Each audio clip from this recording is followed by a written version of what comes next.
हरिओम. मी महेश सिंह सहस्रबुद्धे, सहकार नगर केंद्र, औरंगाबाद.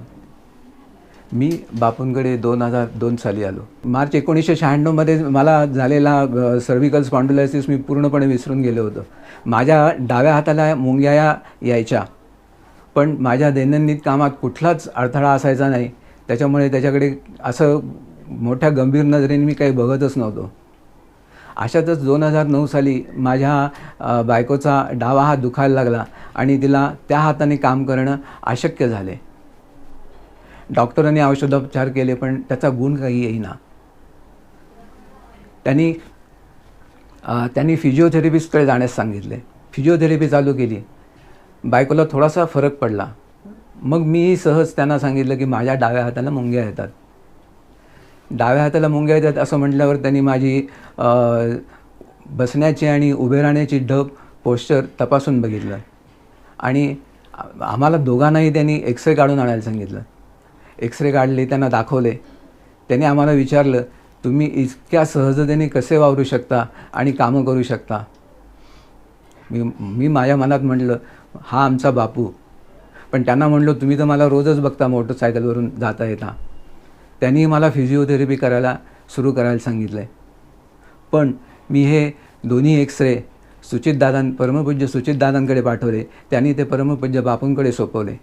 बापूंनी एक्सरे पाहिले आणि सांगितले की एक्सरे तर काळजी करण्यासारखे आहेत, पण तुम्ही काहीही काळजी करू नका.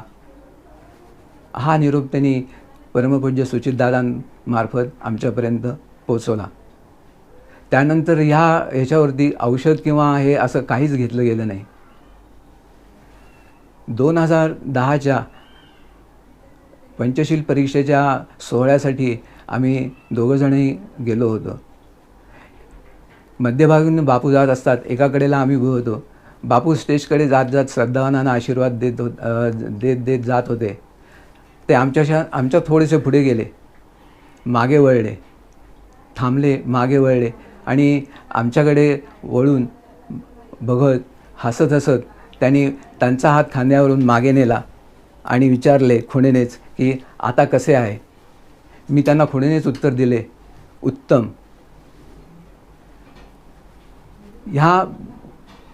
आमच्यासाठी हा खरंच मोठा सोन्याचा क्षण आणि आजही आम्ही दोघेजण अतिशय कार्यक्षम रीतीने कुठलाही अडथळा न येता काम करत आहोत.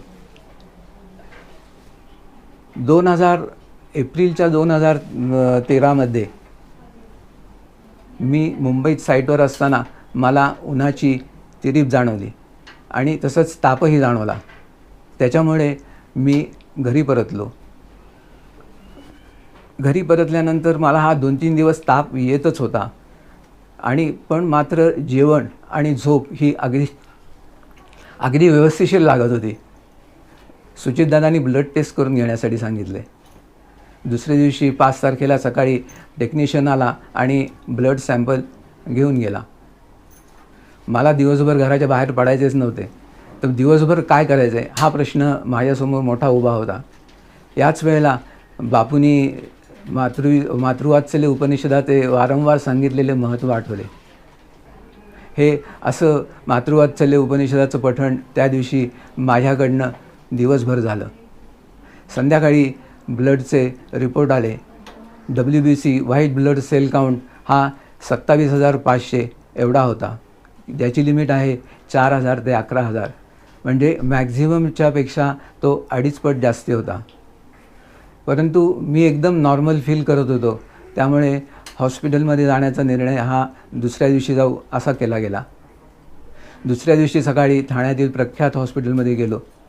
त्यांनी पूर्णपणे तपासणी केली आणि ब्लड सॅम्पल परत एकदा टेस्ट करून घ्यायला सांगितले. सकाळी 9:15 वाजता ब्लड सॅम्पल दिले. दुपारी 1:30 वाजता रिपोर्ट मिळाला. ह्या रिपोर्टमध्ये WBC white blood cell count हा फक्त 7,770 इतका होता. 27,500 एवढा ब्लड काउंट असताना मला सक्षमपणे उभे ठेवणे आणि मातृवात्सल्य उपनिषद वाचण्याची बुद्धी देऊन मला ते संपूर्णपणे नॉर्मल स्थितीत आणणे ही परमपूज्य बापू आणि आदिमाता चंडिका यांच्याविषयी आलेली मला सुंदर आणि विलक्षण अनुभूती, जे मेडिकल सायन्सला एका दिवसात जमूच शकले नसते, ते परमपूज्य बापू आणि आदिमाता चंडिका यांच्या कृपाहस्तामुळे मी पूर्णपणे त्यातून बाहेर पडलो. हरिओम. श्रीराम अंबज्ञ नाथ संविद.